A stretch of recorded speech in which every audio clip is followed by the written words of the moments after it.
maybe I can get away without having to read these transcripts. Well, Your Honor, we can just go right to the portions. The first phone call that we wanted to introduce. Where is it here? Oh, right here. And this is a conversation between Mark Jensen and Kelly, and I'll just read through it, not too rapidly. Kelly, that's why I have... What's the date, by the way? The date on this one is September 11th. Go ahead. That's why I have so many things set up on autopay, because I just don't need the hassle. Mark, let's see. There was something, okay, well, that's good. So something that I think I want to have my folks take care of. Kelly, I might have you give them some money, just a little bit, and I'll explain that to you. Kelly, okay. Mark, okay. Not right now. Kelly, okay. Mark, okay. See, it's all figured out. Okay, other than that, I don't know anything more about that at this point, so... Kelly, does it have to do with something in there? Mark, what's that?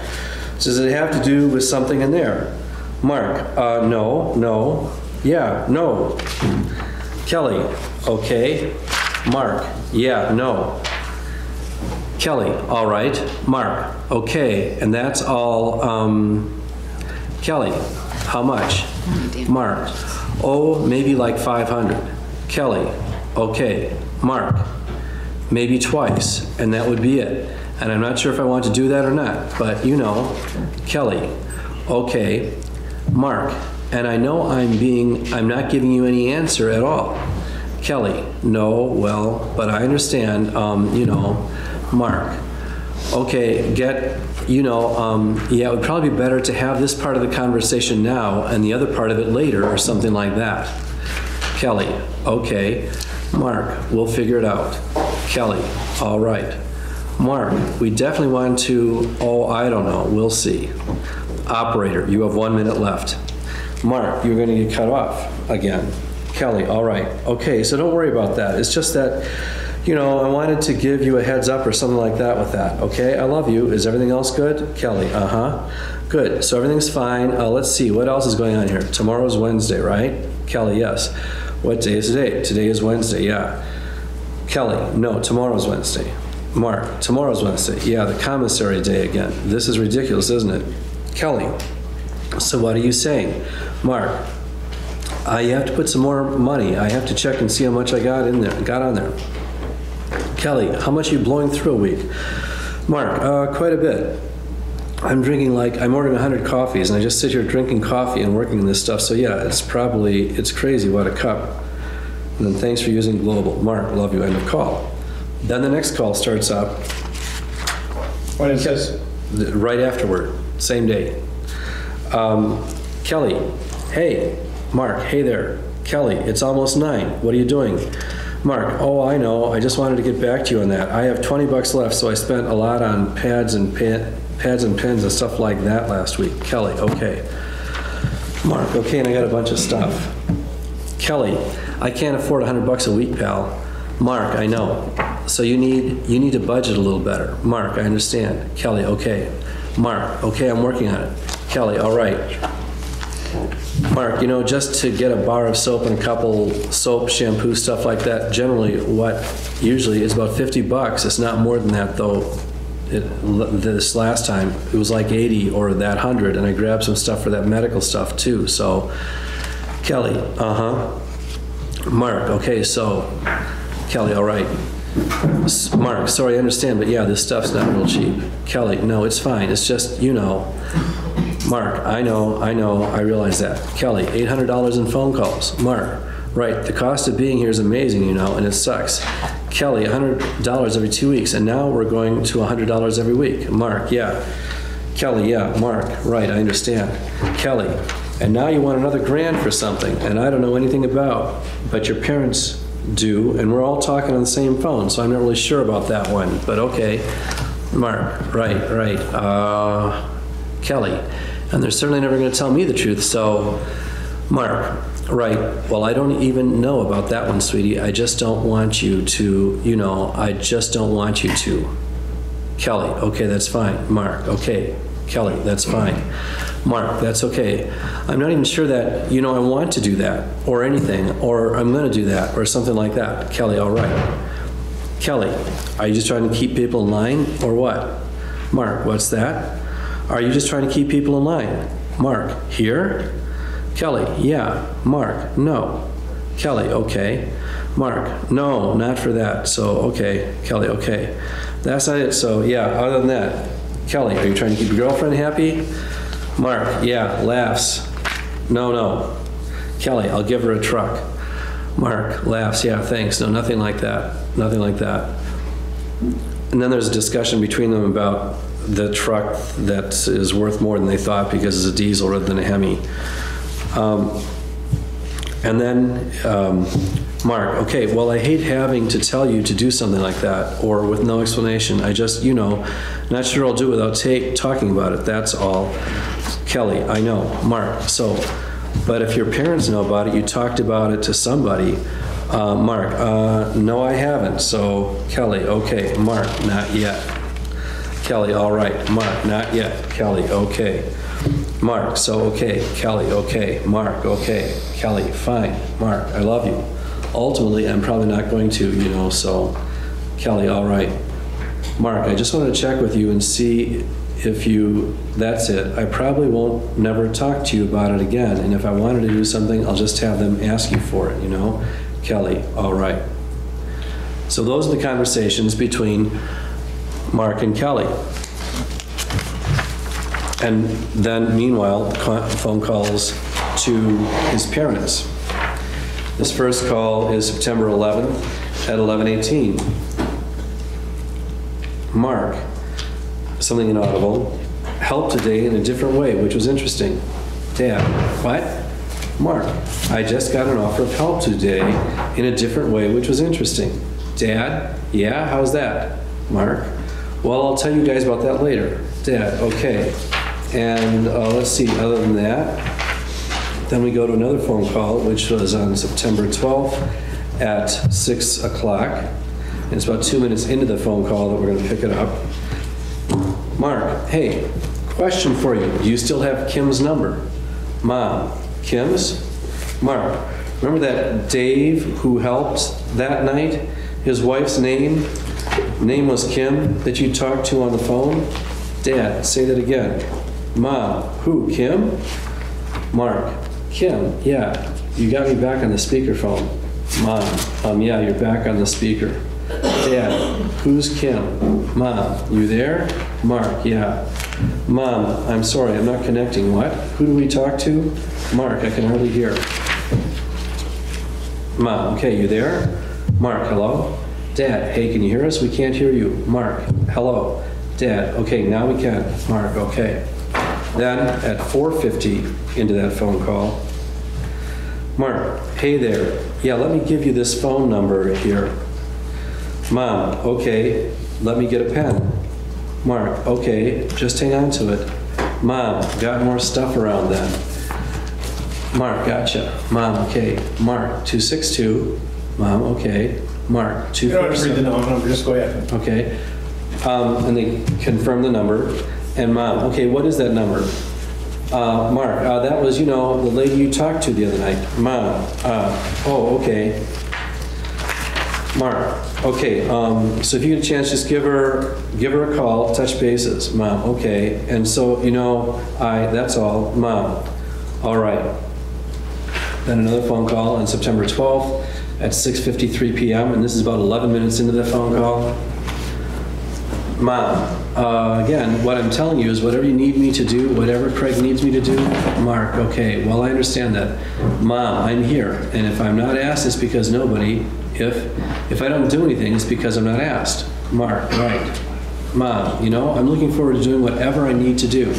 Mark, okay, I will have, Mom, I'm the damnedest best researcher you've ever seen. Mark, probably the best thing to help them, the biggest help to computer stuff, if you can. Mom, exactly.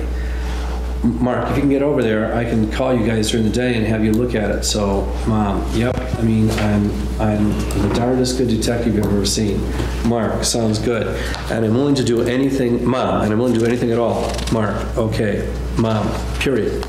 Mark, sounds good. Mom, okay? Mark, sounds good. Kim, let's see, Dave offered to help. You know, you got Kim's number. Give her a shot when you get a chance. Touch bases with her. Maybe she can explain to you, and if you've got any questions, you know, I'll give you a call back later. Mom, okay. Mark, if you have any questions on it, okay? Mom, okay. Other than that, it's supposed to get, what, get hot again tomorrow? Supposed to get hot, then cold again. Mom, yeah, exactly. Well, it'd be nice to have some fresh air because I don't get any fresh air. It was like 80 degrees in here all day long and everyone was just sweating. Mom, oh, I know, I can imagine, that's awful. Mark, they do whatever they can to make you, and yeah, hook with on the tax file tomorrow, that will help, and that's all I can think of right now. Mom, okay, I'll take care of everything as I'm supposed to. Then on September 12th, 2007, 6:53 p.m., about 45 seconds into the phone call. Mark, so, oh, good God, so, what's coming down? Mom, well, I called Kim. Mark, okay. She said she was going to call her, talk to her husband tonight. Mark, okay, sounds good. And how was she able to explain any of that to you? Mom, nope, she didn't say a word. Okay, sounds good. And that's probably the best bet is to talk to, I don't know, otherwise I can, no, that's fine, yeah, have her talk to Dave and that works. Mom, okay. Mom, or Mark, okay, as long as you guys are in touch, and Mom, I'll keep her number. Mark, that sounds good, and yeah, that's cool, so that works just fine. Mom, other than that, I don't know a thing except Mark, okay. Mom, from the last time we talked, except that I do want you to know that I will do whatever research, whatever I need to do. Mark, okay. Mom, period. Mark, sounds good. Yeah, I don't know if there's anything you've had so long to work on this thing, too. Mom, what? You've had so long to work on this too. A lot of the work that was done on this was done way back in 2002, 2003. Mom, Mark, most people are still paying me, and I sat there for a year and a half just working on this stuff nonstop. Mom, right. Then it's call number 5 at 6:20. This is the same phone call, but it's 6 minutes and 20 seconds into it. Mom, doesn't matter, right? Oh, and this is the part that defense counsel wanted excluded, so we wouldn't start at 6:20. Oh, actually, I don't know. I don't know if we're going to agree to keep this out because it does put it in context. We'll start at the beginning of this. Time 6:20. Mom, doesn't matter, right? Mark, yeah, even books of your own. Hell, you guys might even get $1 million book deal out of this thing, you know? Mom, yeah, probably could. Mark, exactly. So, I mean, talking about being, Mom, yeah, I'll go for it. I will go for it. Mark, that's what I mean. We've got to do whatever we possibly can to make sure we're on the winning side of this whole thing and point our nose at them. So, Mom, oh yeah. Mark, so that's it. Mom, Mark, I think Kim, you know, she's just a sweetheart. So yeah, she'll talk to Dave and figure it out. But you know, go from there, but talk to her. Other than that, I can talk to you guys Sunday when I see you about that. Mom, okay. Mark, okay. Mom, okay. Mark, and what's the day? I'll talk to you beforehand, but if you got any questions, just, you know, I've got to be really careful on the phone about what gets said. Mom, okay. Mark, that's all. That's all. Mom, I try to be, but sometimes I just want to be. Mark, I know. Mom, I say what I want to say. Mark, yeah, I try to pass it on, so, you know, I think, well, at some point you just got to hook up with Kim. Mom, yeah. Mark, and that'll be fine. Mom, okay. Mark, other than that, Mom, she will call tonight. Mark, oh, she's going to call tonight? Mom, yeah, after she talks to her husband. Mom, okay, I'm not even sure if he's, Mark, okay, I'm not even sure if he's, okay, well, that's fine. Have her talk to him and we'll see. Mom, okay. Mark, it's just a question of, you know, getting everyone on the same page and explanations of, I'm not sure, you know. Mom, okay. He'd be probably the best ways, you know, when I see you guys or something. Mom, okay. Mark, okay. Mom, all right. Mark, I think it's time to figure that one out, but yeah, just wanted you guys to be able to talk, that's all. Mom, okay. Mark, okay. Mom, I did. Mark, sounds good. And yeah, we'll go from there. So, Mom, all right. Mark, we'll talk tomorrow, but that, that could be fun. Mom, yeah. Mark, interesting. This is something that Bachl would like. Mom, oh, okay. Mark, okay. Then he will talk to her. Mark, laughing. Oh, it doesn't have to be. I mean, it could be. You guys talking, Mom, oh, is this a Bachl kind of thought process? Mark, it could be, laughing. And Your Honor, just as a point of explanation, Bachl is the name that the family uses to refer to Mark Jensen's father. I don't know why, but they call him Bachl. Mom, Mark, it could be kind of fun. So I don't know. Oh, what you gonna do? Sometimes it's like, two little kids when they're almost like what David used to do to Doug, Mom, When Doug was misbehaving, David would just go grab him, pick him up, and go sit on him for a bit. Mom, laughing. Mark, yeah. Mom, that didn't sit well with Doug. Mark, what's that? Mom, Doug, that did not sit well with Doug. Mark, no. Doug does what Doug wants to do. Yeah, he didn't like getting sit on, did he? No, Doug knows what he needs to do, and he's going there, and he is not going to be deterred. Mark, exactly right. Mom, he is just the coolest boy. Mark, yep, oh, he's a good little guy, but yeah, just Bachl. The thought processes and everything. Mom, oh, well, Mark, yep, laughing, what you gonna do? Mom, well, you can deal with it because sometimes that thought process is really cool.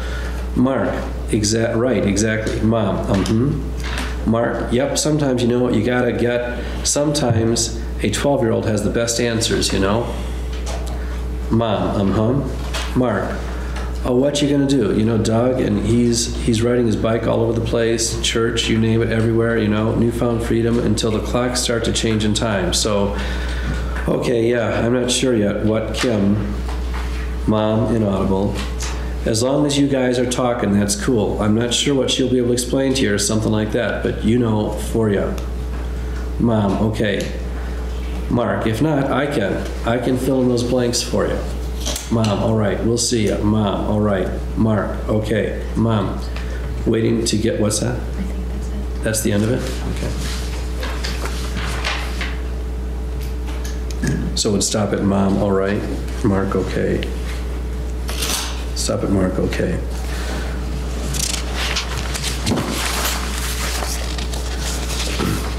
So those were calls 3, 4, and 5. Calls 1 and 2 were to Kelly. Here's call 6. September 13th, 2007. I'm going to reiterate, and before I forget, I don't know how I would, but these are things that should have been addressed before, and we should have had transcripts prepared before, and this kind of delay is not something that I want to have happen again. Well, we have so when we have these issues created, these things need to be supplied in advance, and that goes for both sides. And also, I asked you, gentlemen, last week, when you have documentary exhibits, if at all possible, you provide me with copies, and you've not been following through on that.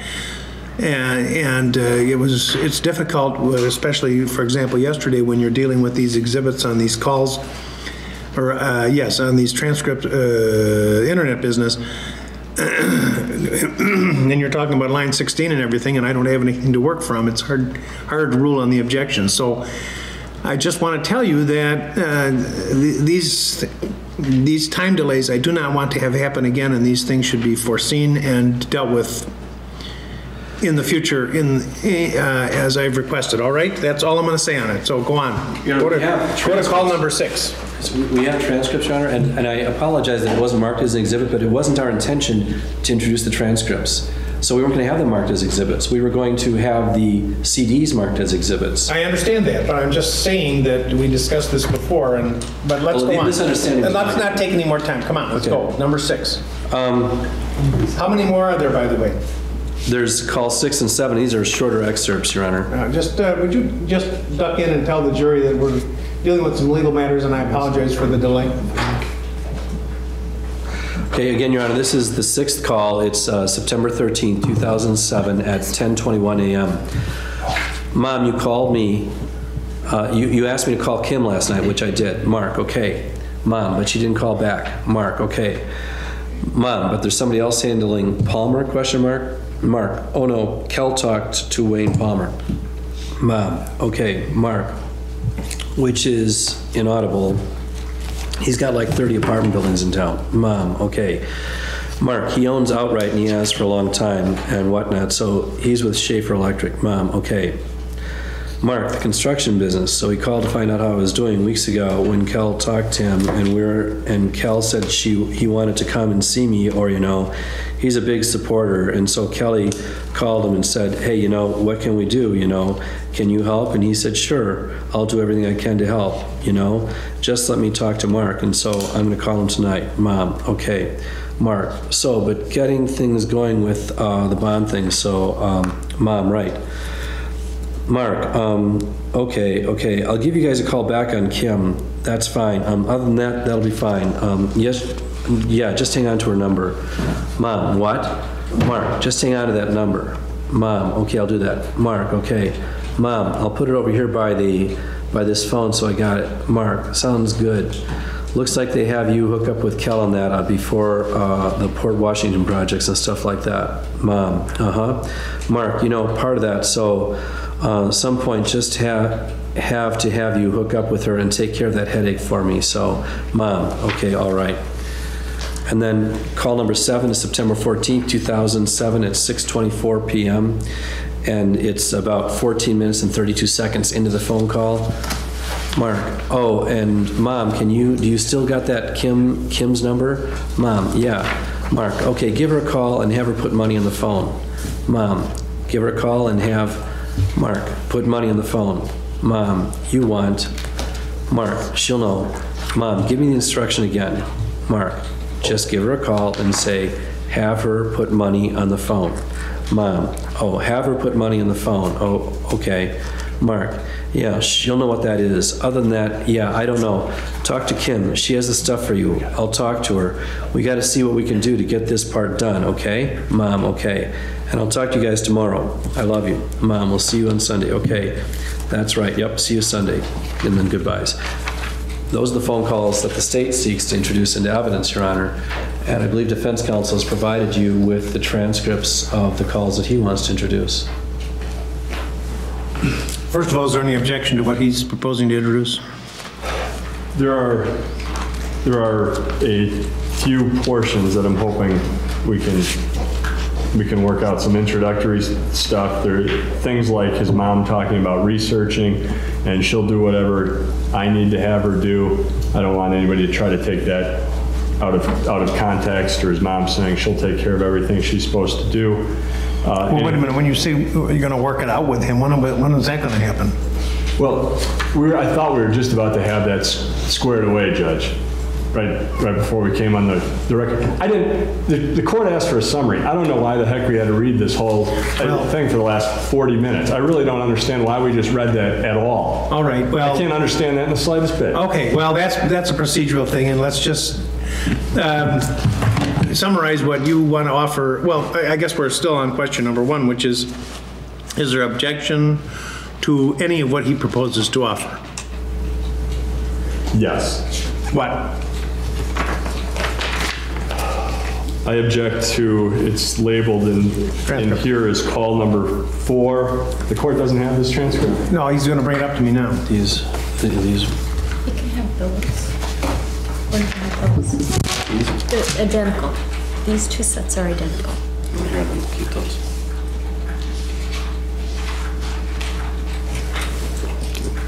Now, what is it? Call number 4, did you say? Call number 4. There aren't page numbers on here, Judge, but the third page.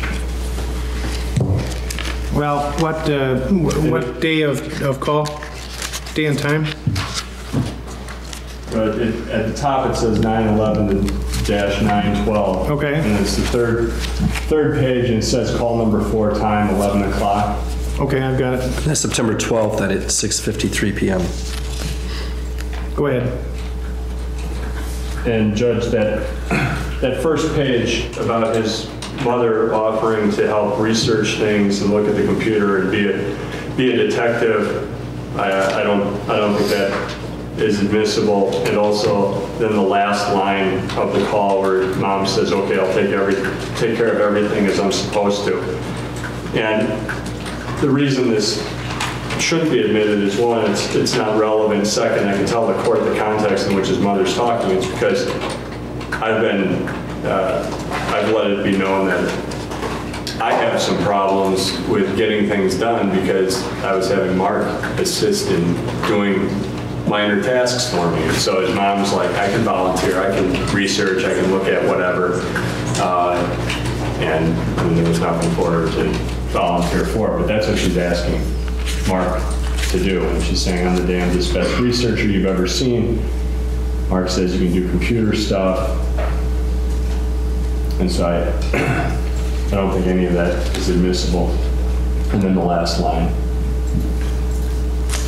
The last line, okay, I'll take care of everything as I'm supposed to. And did you want to hear argument on that, Your Honor? I'm trying to find what he says is that last line. So you want out, Apparently the entire call 4? What portion of the call? Part up to unwilling to do anything. The remainder of the first page that the call is on, and then the last line. Okay, and Your Honor, here's the well, I'm reason. not going to entertain argument on it until I hear why. What is your reasoning again? It's this whole first page. It's just his mom offering to help him with his case, and it's not Mark saying anything.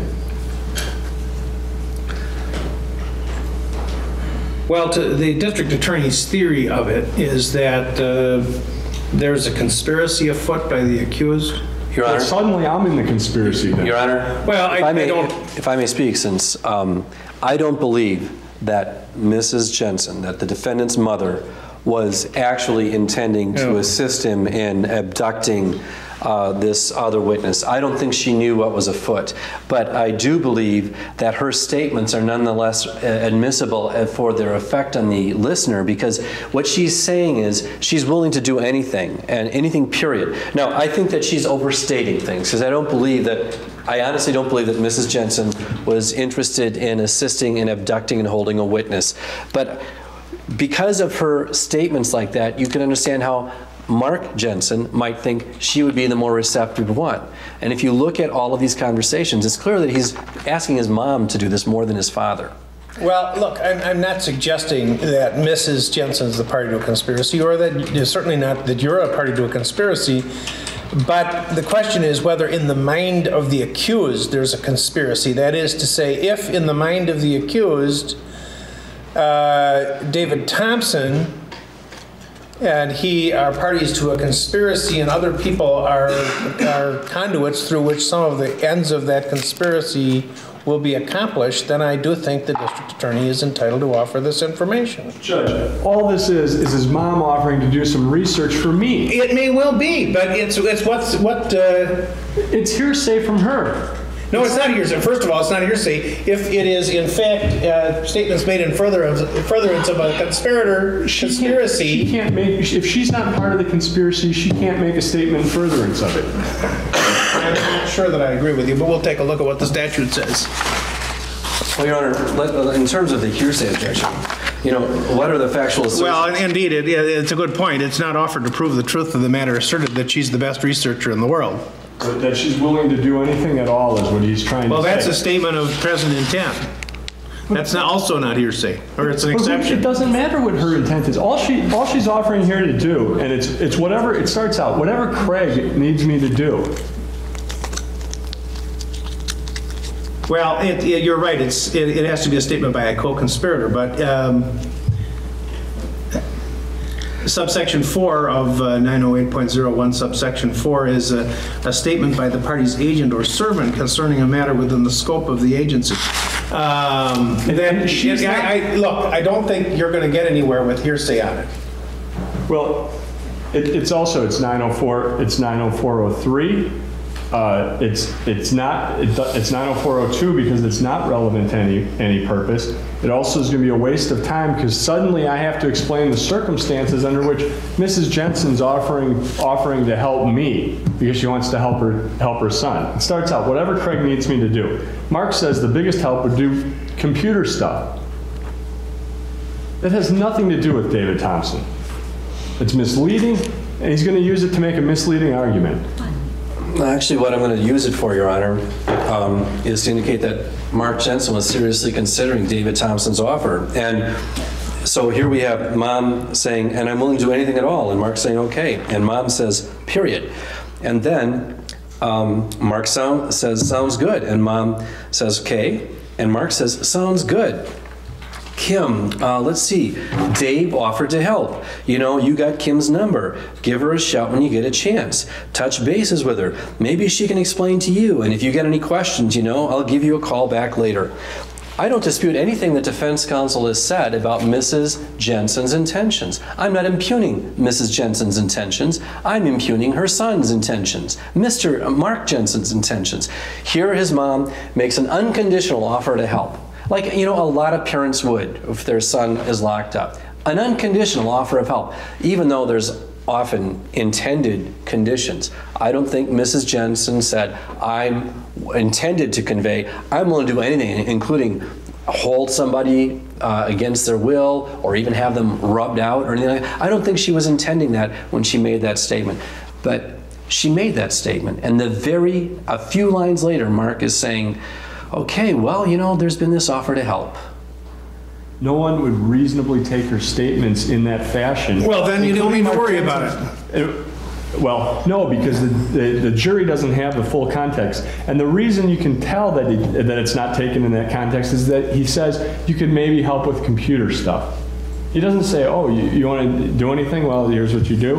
And these are his mom's statements. The whole purpose of using the tape, the theory is that they're introducing his statements. These aren't even his statements. He's making no admissions here.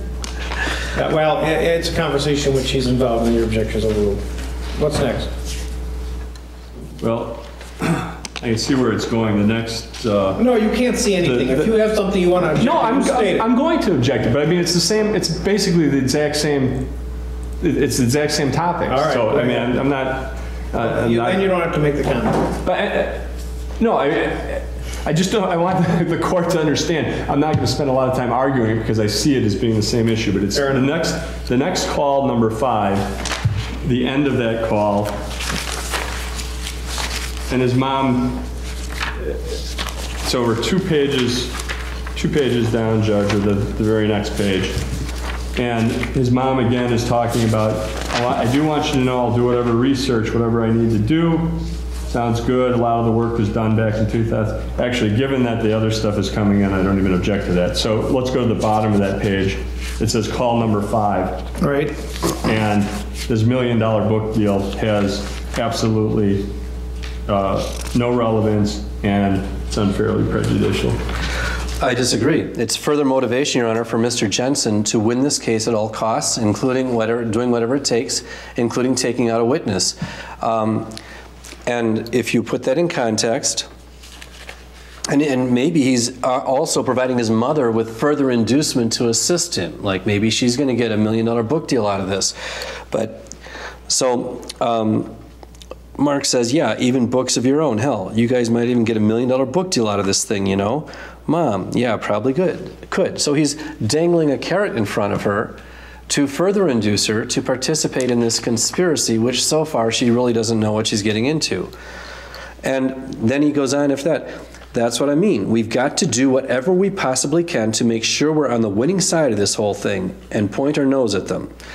So I think it is clearly indicative of the defendant's intent, the defendant's motivation. He's motivated not only because he wants to win this case, he wants to win it so he can, or his mother can get a $1 million book deal. He's trying to elicit his mother's support, his mother's cooperation in this conspiracy, and so he's dangling in front of her this possibility of a $1 million book deal. So I think it's highly relevant to the defendant's intent and the defendant's motivation, and it further corroborates what David Thompson has been saying about this case, about his conversations with Mark Jensen. Judge, Yeah, go ahead. these people have ruined his life. He doesn't have a pot to piss in, so to speak. Mr. Is that? Yeah, that's not, I don't want to hear that in the court. Oh, okay. I didn't know that was it. He doesn't have anything. He's penniless. He has nothing.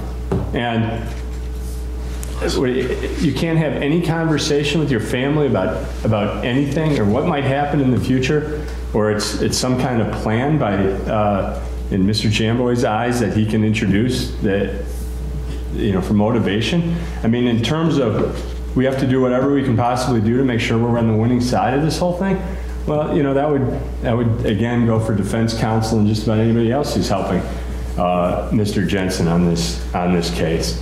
And it's unfairly prejudicial to talk about a book deal or something like that. I mean, if they want to claim they have some evidence that that's what prompted this whole thing, great. Then we can talk about it. But it's just random conversation between their. Here's what I'm struggling with, Mr. Jamboys, with respect to this book deal. If the defendant were to complete what you claim was this plot to either sit on or eliminate Mr. Klug, one would think he would not write a book about it. So there isn't going to be $1 million book deal that is connected with the disappearance of the witness. That is going to disclose all that. No, the $1 million book deal, Your Honor, would be about winning this case. My guess is that there would be a chapter missing, and the chapter that would be missing would be the portion where they abducted a witness and sat on him to keep him from testifying in court. But the point is, what in terms of, and he's not going to profit from a book deal. In fact, he doesn't even say that. He says, you guys might get $1 million book deal. Why would he profit from if he's convicted, he's not going to get the $1 million book deal because the money doesn't go to him. But the whole idea. And mother can write the $1 million book deal regardless of the outcome. Where does it have anything to do with this case? Well, let's read what it says here, Your Honor, because the fact is, this wasn't the only conversation that occurred between the family about talk shows and $1 million book deals and things like that. There were several other conversations like that. We're not seeking to introduce them because I agree that discussions about getting paid appearances on talk shows and getting book deals is irrelevant to this case. But why is it relevant in this particular context, in this particular conversation? You see, he's talking about the $1 million book deal. Let me get back to this. He's talking about the $1 million book deal, and then he's talking about as important. That's what I mean. We've got to do whatever we possibly can to make sure we're on the winning side of this whole thing. He understands he doesn't get any profits if he loses this case. And then 2 lines down, Mark, I think Kim, she's just a sweetheart, so yeah, she'll talk to Dave and figure it out, but I'll go from there, but talk to her. Other than that, I can talk to you guys Sunday when I see you about that. So you see, that's linked up with this conspiracy about Kim. So that's why we're seeking to introduce it. It leads into it. I'm sorry to say I'm not making the connection. I understand about the conspiracy and about Kim. I'm not connecting the $1 million book deal. It's a further incentive for his mother to participate in this conspiracy to withhold this witness because they've got to do whatever they have to do to be on the winning side so they can get their $1 million book deal. But they can get mother can get the $1 million book deal, win or lose. Your Honor, I understand that she may or may not be getting $1 million book deal in this case. Well, all right. I understand that I don't think it has anything to do with whether they win or lose this case. I don't really see $1 million book deal going the Jensen family way in this case. I understand what you're saying. But what I'm saying is that Mark is seeking, at this point, he still has not told his mother what his plans are. Partly because he's talking on a recorded phone line, so he doesn't want to lay out all of the information. And partly, I think he's just kind of giving her little crumbs at a time and leading her up to it. And then he starts talking about this $1 million book deal, and then he starts talking about what they need to do, whatever they have to do to be on the winning side. And then he talks about her having Kim's number and getting a hold of Kim, and Kim can get the information from Dave and explain it all to them. I see a direct line here. What precedes what you have in the transcript here? Obviously, there's some discussion which is which precedes, even books of our own. Hell, you guys might even get a $1 million book deal out of this thing, you know. What is that? Even books of your own. What precedes that? You mean what precedes doesn't matter, right? Yeah. Okay. We'd have to put the CD in, run it up to around 5 minutes and 30 seconds, and play it, because this starts at 6 minutes and 20 seconds. Oh, we could ahead. do that.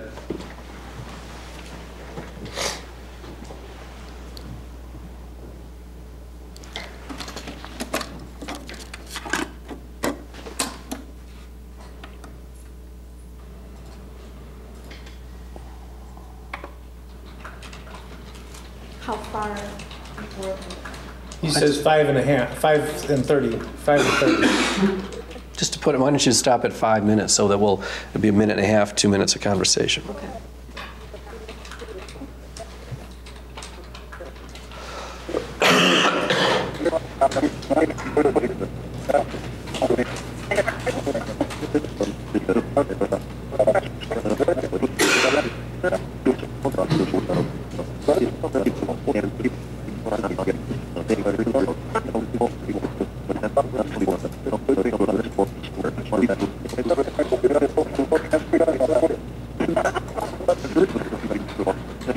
For hearing, Yep.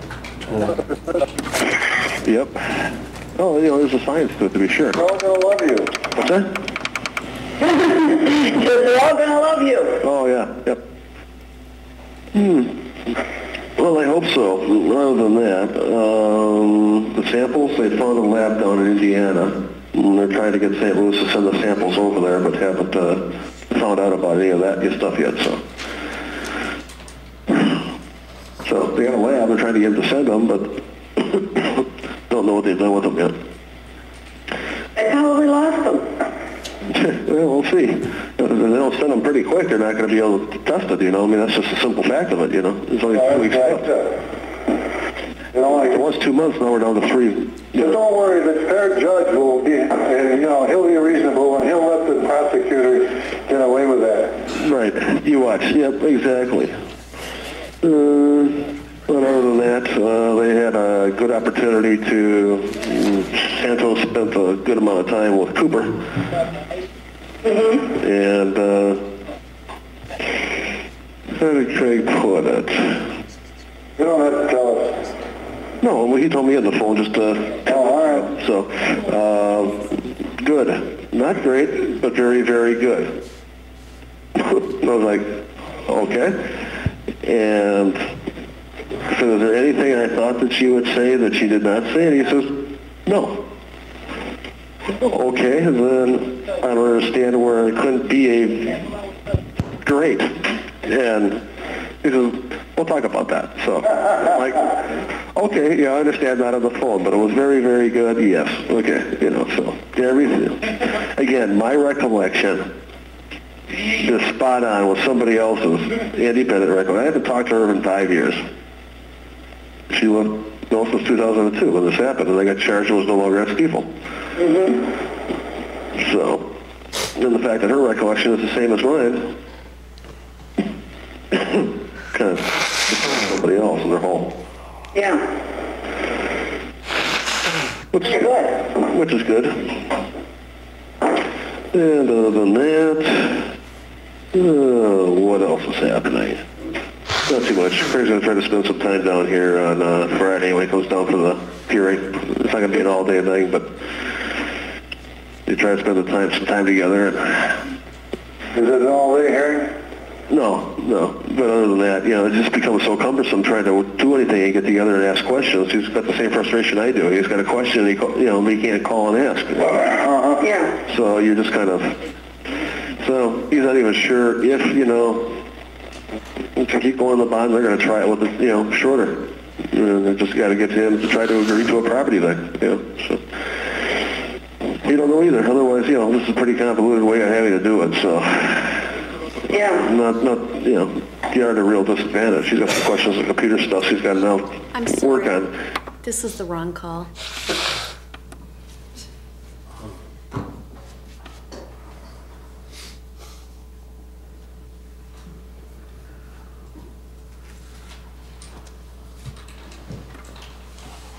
Yourself innocent and escape their clutches.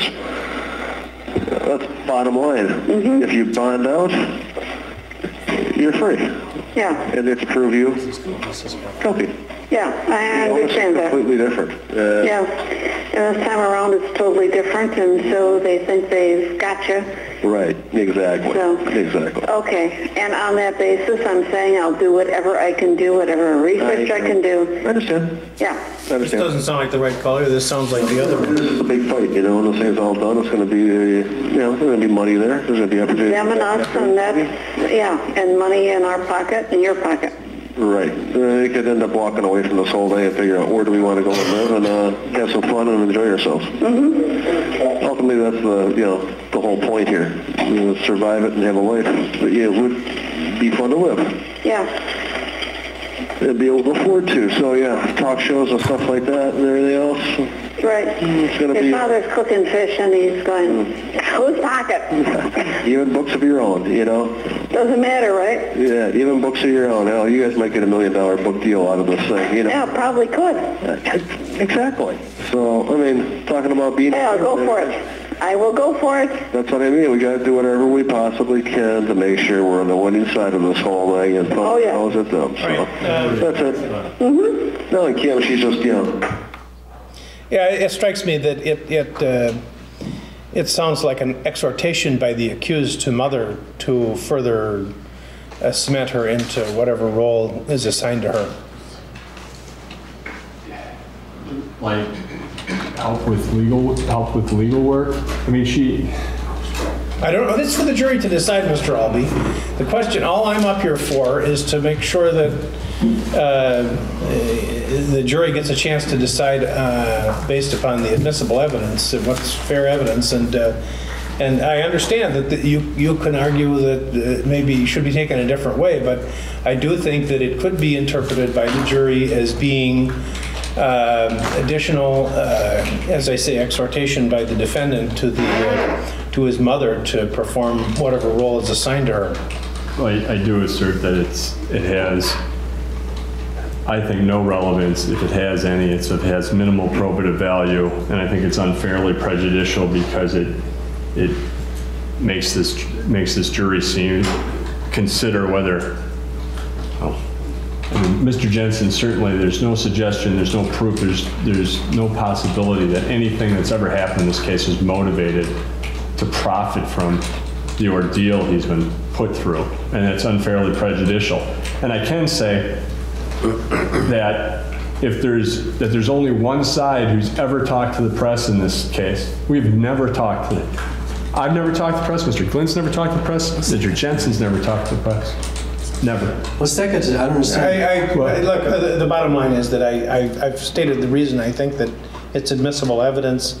It's a matter for the jury to decide, and Mr. Albee will, I'm sure, be able to deal with it in an argument and through presentation of other evidence if he wishes and if there is any. And so that objection is going to be overruled. Any other objection to what the state proposes to offer? No objections to anything other than my request for completeness, which I understood to be the reason behind. But maybe we get started with their calls. I leave it to the court. Well, it sounds to me now, having heard what's happening here and the fact that you're going to have to replace tapes and cue them up to where you want to start them, I gather? We're not going to replace, we're going to be taking them in. We're going to be taking a series of different CDs. Yes. That it's probably going to take, I bet you it's going to take an hour anyway, so why don't we take up what you want offered in completeness at the next break? Would the court, did I give the court those transcripts? You did? Oh, okay. Do you need copies? No, I have, Okay. I have copies. I just didn't think I had done it, and I didn't see where they were on my desk. You'd have heard about it from me if you hadn't. Okay. All right, and maybe I can sneak a read while we're doing things. You've heard the whole conversation already, so. What you want to offer? No, Oh. you've heard the whole conversation that's about to be played already. Okay. So, Yeah, all right, would you come in, please? Or would the jury come in, please?